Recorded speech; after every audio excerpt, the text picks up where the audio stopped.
राष्ट्रीय स्वयंसेवक संघाची ही जी भूमिका आहे,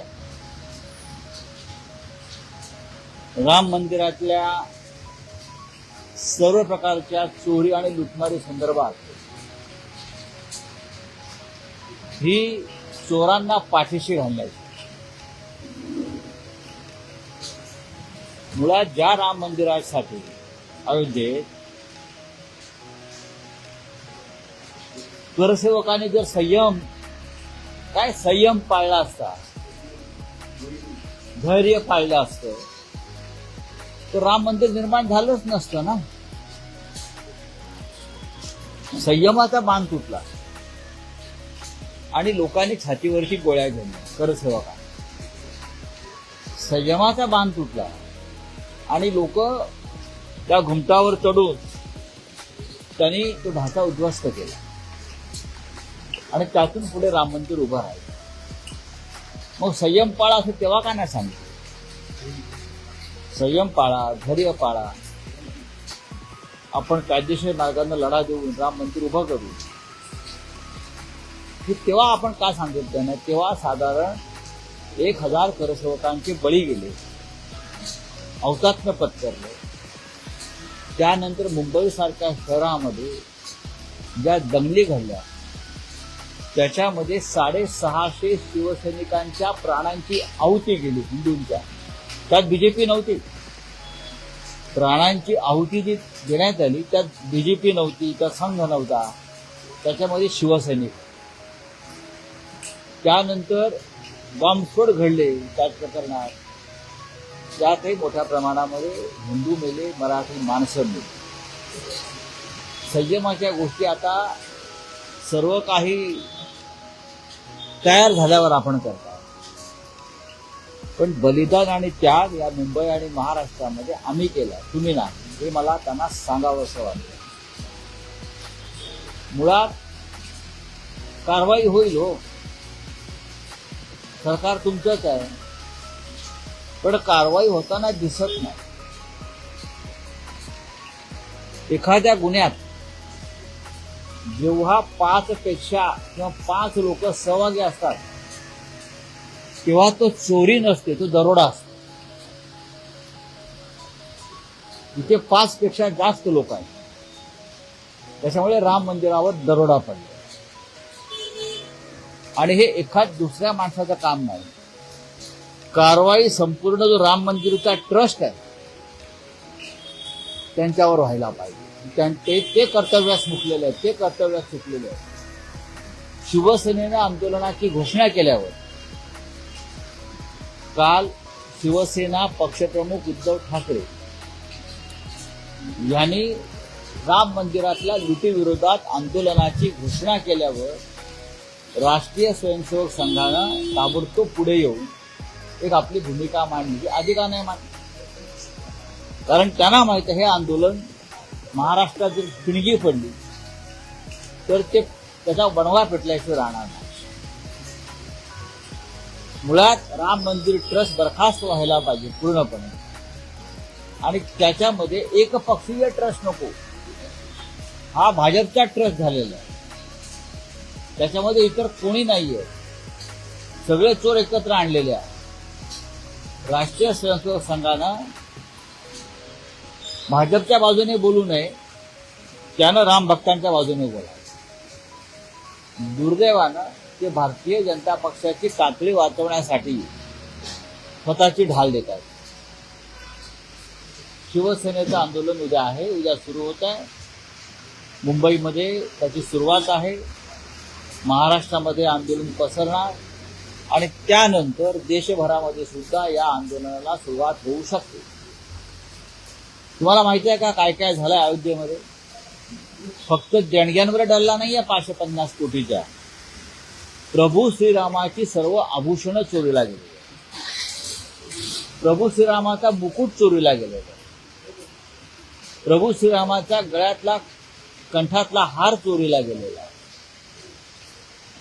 सीतामाईची कर्णफुलं चोरीला गेलेली आहे. लक्षात घ्या, सीतामाईच्या गळ्यातला हार चोरीला गेलेला.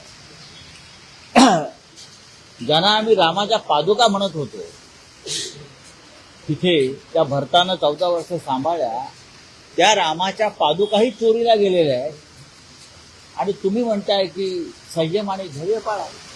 रामाचा मुकुट, रामाचं सिंहासन, रामाची कर्णफुलं, रामाचे आभूषण हे चोरीला जात आहे आणि तुम्ही आम्हाला सांगताय संयम पाळा, धैर्य पाळा.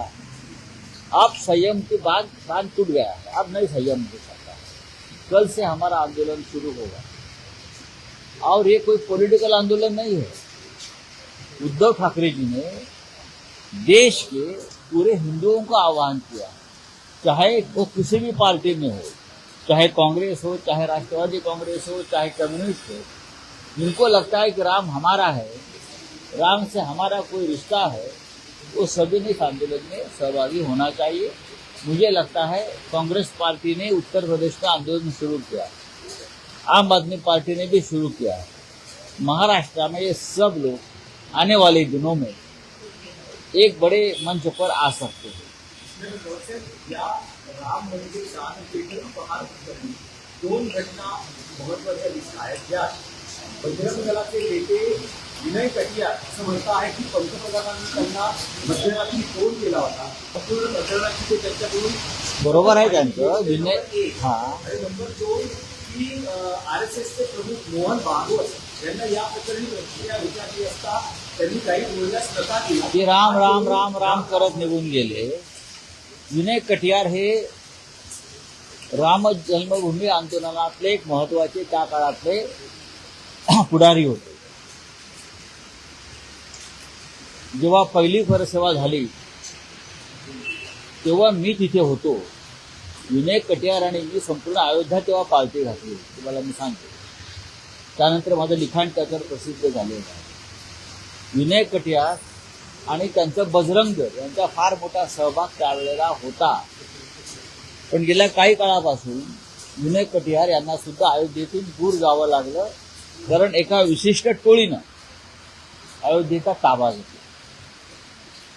आणि मग विनय कटियार असतील असे अनेक काही लोक जे आहेत प्रमुख, संतोष दुबे असतील, त्यांना अयोध्येतून बाहेर काढण्यात आलं.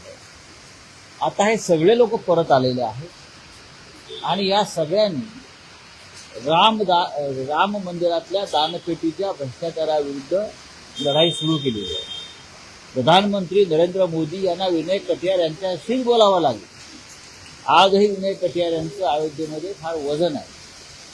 आजही त्यांना मानणारा मोठा कार्यकर्ता तिकडे आहे आणि सच्चा माणूस, हे पण तुम्हाला RSS प्रमुखांनी जी प्रतिक्रिया दिली आहे, आज जोडून फक्त राम राम म्हणून बघा, सरसंघ चालकांनी त्यांच्या वतीनं त्यांचे प्रमुख नेते संघाचे दत्ता भोजबळे यांनी प्रतिक्रिया दिलेली आहे की पुरेशी आहे.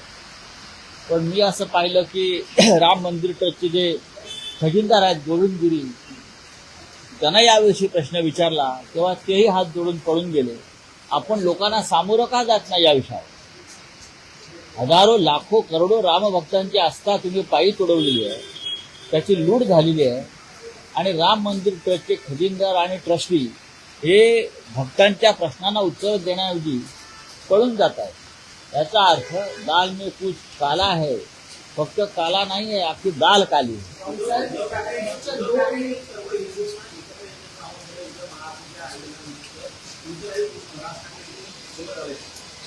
बघा, हे काय आमंत्रण द्यायचा हा विषय नाहीये. ही आम्ही एक सुरुवात करतो. ही एक सुरुवात आहे. हळूहळू हे लोण पसरत जाईल. कुणीतरी सुरुवात करायला पाहिजे. आता प्रत्येक जण आपल्या पद्धतीनं संघर्ष करतो, आंदोलन करतो, प्रश्न याविषयी चर्चा करतो आहे. पण महाराष्ट्र, मुंबई इथूनच हिंदुत्वाची चळवळ सुरू झाली. हिंदू हृदय सम्राट बाळासाहेब ठाकरे यांच्याकडे राम मंदिराची लढाई. त्याच्यामुळे शिवसेना जी उद्धव बाळासाहेब ठाकरे यांच्या नेतृत्वाखाली काम करते आहे. आमच्या पक्षाचं कर्तव्य आहे, शिवसेनेचं कर्तव्य आहे की या विषयाला, या भ्रष्टाचाराला, या घोटाळ्याला, या राम मंदिर लुटीला मुंबईतून आपण तोंड फोडूया. मागच्या 2 निवडणुकीत हिंदुत्व प्रचार आणि प्रस्ताव केला होता. आता त्यांच्या तोंडामध्ये आता बूस लागलेला आहे. त्यांची पण तोंडाची नालेसफाई करणं गरजेचं आहे हिंदुत्वाच्या बाबतीमध्ये. बघा, हे स्वतःला हिंदुत्ववादी समजतात ते भाजपमधले किंवा हे काय शिंदे गटातले लोक का बोलत नाहीयेत, का रस्त्यावर येत नाहीयेत? कोणी हिंदुत्व सोडलंय? कुठे आहेत एकनाथ शिंदे, कुठे आहेत देवेंद्र फडणवीस? ते म्हणतात ना, आम्ही गेलो होतो तिकडे त्यावेळेला आंदोलन करायला. मग आता का आंदोलन करत? राम मंदिर लुटलंय, महमूद गजनवीने लुटलेलं नाहीये, तर तुमच्या पक्षातल्या गजनवीने हे लुटलंय, दरोडा घातलाय. दरोड्याचा गुन्हा दाखल व्हायला पाहिजे आणि तो पण संपूर्ण राम मंदिर ट्रस्टवर दाखल व्हायला पाहिजे.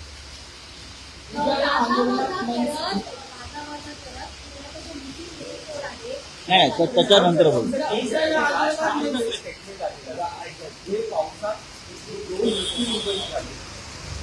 त्यावरून सध्या आरोग्याचा सुरू आहे.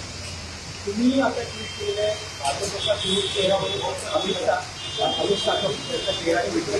राज ठाकरेंमध्ये जी भाजपच्या सत्ता झाल्यामुळे सत्तेचा माज वाढलेला आहे तुमच्या पद्धतीने, आणि त्यांचं असं म्हणणं आहे की मुख्यमंत्री होऊन बाळगी असल्यामुळं हा ते पदाधिकाऱ्यांचा माज तो वाढतो. मला कळत नाही, एरवी देवेंद्र फडणवीस काही काळापूर्वी एवढं बोलायचे, आता त्यांची वाचा का गेली?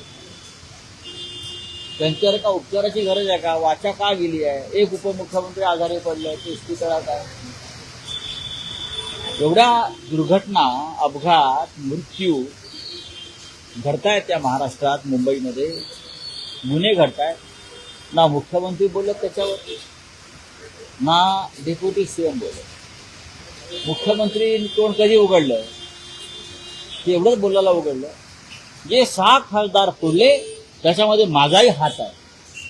अरे लाज वाटली पाहिजे तुम्हाला. 2 मुलं मेली, एक मुलगा मेला, एक वृद्ध इसम मेला. रोज खून, हत्या, बलात्कार सुरू आहेत आणि तुम्ही तोंड उघडताय. ते फक्त 6 खासदार फोडण्यामध्ये माझा कसं सहभाग आहे दाखवण्यासाठी. तुम्ही तो जो चेंबूरचा 11 वर्षाचा मुलगा, त्याचा मृत्यू झाला, त्याच्या घरी मुख्यमंत्री गेले का? गेले कुठे? अगरवालकडे. का? दिल्लीतून आदेश आला अमित शहाने, अगरवालच्या घरी जा. तिकडे एक रेल्वेमध्ये एक मुलगा गेला विरारचा, त्याच्या घरी गेले का? सुतार 11 वर्षाचा, मला वाटतं विहंग श्रीवास, त्याचा चेहरा पूर्णपणे त्या अपघातामध्ये नष्ट झाला होता. त्याची आई आपल्या मुलाचा चेहरा ओळखू शकली नाही. कोण गेलं?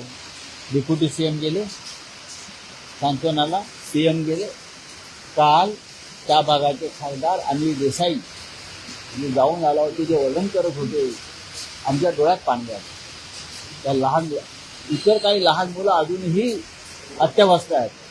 कोणाचा पाठीचा कणा, स्पाईन तुटलेला आहे, लहान मुलींचे हात जायबंदी झालेले आहेत. कोण जबाबदार आहे?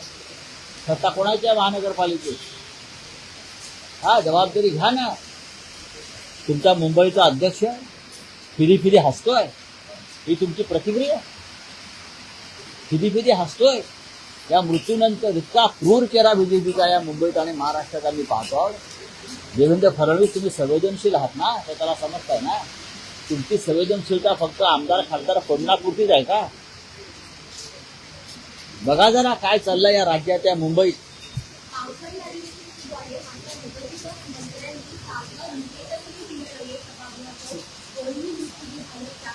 बघा, त्यांना काही पडलेलं नाही. त्यांना काय, यांना हृदयच नाहीये, यांना मन नाहीये. हे फक्त शिवसेनेचे आमदार खासदार फोडणे, ठेकेदारांकडून खंडण्या गोळा करणं आणि ते पैसे आमदार खासदारांना देणं. काल एका अपक्ष आमदाराला 20 कोटीला विकत घ्यायचा प्रयत्न झाला आणि त्याला अमरावतीमध्ये उमेदवार, विधान परिषदेचे सदस्य, विधान परिषदेचे त्याला म्हटलं संध्याकाळी 20 कोटी रुपये घेऊन जा आणि अमरावतीमधून तुला उमेदवारी दे. या लेवलला या महाराष्ट्राचं राजकारण काय? पैसे पैसे पैसे कुठे घेऊन जाणार आहे? तुमच्या अंत्याला फक्त पैसे उधळायचे आहेत का मेल्यावर? हा, दुसरं काय नाही. तुम्हाला रडायलाही भाड्यानं आणि पैसे देऊन माणसं आणावे लागतील मृत्यूनंतर. तुमच्या लक्षात घ्या, छातीपिटाला माणसं भाड्याने आणावे लागतील. एवढं तुमचं क्रौर्य एक राज्यकर्ते म्हणून दिसतं. कुठे घेऊन जाणार सगळं? सर, करोड़ों हिंदुओं को लूटा जा रहा है, छला जा रहा है, और ऐसे में कितने हिंदुओं को इंसान जिस तरीके से व्यवहार हो रहा है, किस तरीके से आप यहाँ पे आंदोलन करेगा, क्या करेंगे? बात ऐसी है भाई, शिवसेना का, हिंदू हृदय सम्राट बाला साहेब ठाकरे जी का इस आंदोलन से बहुत ही गहरा एक रिश्ता रहा है. ये रिश्ता नरेंद्र मोदी जैसा नहीं है, हमारा पुराना रिश्ता है. नहीं, हमारे लोगों ने जान दी है. हम लोग गए थे वहां, हम लोग सीबीआई के सामने भी पेश हुए हैं. तो जब राम मंदिर का चढ़ावा, हाँ, डोनेशन, चोरी होती है, चोरी नहीं, ये है डकैती. जब क्राइम 5 से ज्यादा लोग करते हैं तो उसको ऑर्गेनाइज क्राइम बोला जाता है और ये डकैती में जाता है. कानूनन उसको डकैती बोलते हैं. ये डकैती और 1-2 आदमी का काम नहीं है. पूरा राम मंदिर ट्रस्ट को, पूरे राम मंदिर ट्रस्ट के ऊपर डकैती का अपराध जो है वो लॉज होना चाहिए, बिना लॉज होना चाहिए. पूरा राम मंदिर ट्रस्ट को बर्खास्त करना चाहिए. अब आरएसएस के जो प्रमुख नेता है दत्ता जी भोसबोले जी, वो कहते हैं कि संयम, धैर्य रखिए. अगर हमने संयम और धैर्य रखा होता उस वक्त तो राम मंदिर नहीं बनता. तब आपने क्यों नहीं कहा कि संयम रखिए, धैर्य रखिए? तब लोगों को शहीद होने दिया आपने. सबसे ज्यादा शहीद इस मुंबई में हुए शिवसेना के 610 शिवसैनिक वो दंगे में मारे गए, शिवसेना के. यहाँ जो उसके बाद बॉम्ब ब्लास्ट हो गए, उसमें 700 लोग मारे गए हैं भाई. तो किस संयम और धैर्य की बात आप करते हैं? सामने आकर बात करिए, पीछे से बात मत करिए. ये पूरा ट्रस्ट बर्खास्त कर लीजिए और ऑर्गेनाइज क्राइम है, उस हिसाब से आप एफआईआर लॉन्च करिए. योगी आदित्यनाथ को कहीं न कहीं बचाने की कोशिश की जा रही है. मुझे नहीं लगता उसमें योगी जी का कुछ हाथ है. योगी जी को भी उसमें कुछ लोग संकट में लाने की कोशिश कर रहे हैं. यहाँ अयोध्या में जो गैंग वॉर चल रहा है, अयोध्या में अंडरवर्ल्ड चल रहा है. एक दूसरे के ऊपर बंदूकें तान कर अयोध्या में खड़े हैं लोग, एक दूसरे के ऊपर. कोई योगी को खत्म करना चाहता है, कोई और किसी को खत्म करना चाहता है. और अयोध्या की भूमि पर ये चल रहा है अंडरवर्ल्ड. जो मुंबई में होता है ना अंडरवर्ल्ड, वैसे वहां भी चल रहा है अंडरवर्ल्ड. कब तक चलेगा ये? हिंदुत्व के नाम पर, राम के नाम पर. मुझे तो डर लगता है 2-4 दिन में ये देखकर राम खुद वापस वनवास में चला जाएगा. चलिए, भारतीय जनता पार्टी का चेहरा जो है मुंबई में आपने देखा होगा, इतना क्रूर घिनौना चेहरा. ये मौत के सौदागर है. बच्चे मर गए, बूढ़े मैनहोल में गिरकर बह गए, और उनके पार्टी के मुंबई के अध्यक्ष हैं, वो हंसते हैं क्रूरता से. आनंद आता है क्या उनको? कहाँ गई संवेदना, कहाँ गया संयम? देवेंद्र फडणवीस, आप मुख्यमंत्री हो, आप इस राज्य की जनता की सुरक्षा की जिम्मेदारी आपकी है, चाहे मुंबई हो या नागपुर हो या महाराष्ट्र हो. ऐसी व्यक्ति आपके मुंबई पार्टी के अध्यक्ष है. क्या एक्शन लिया आपने? निकाल दो उसको.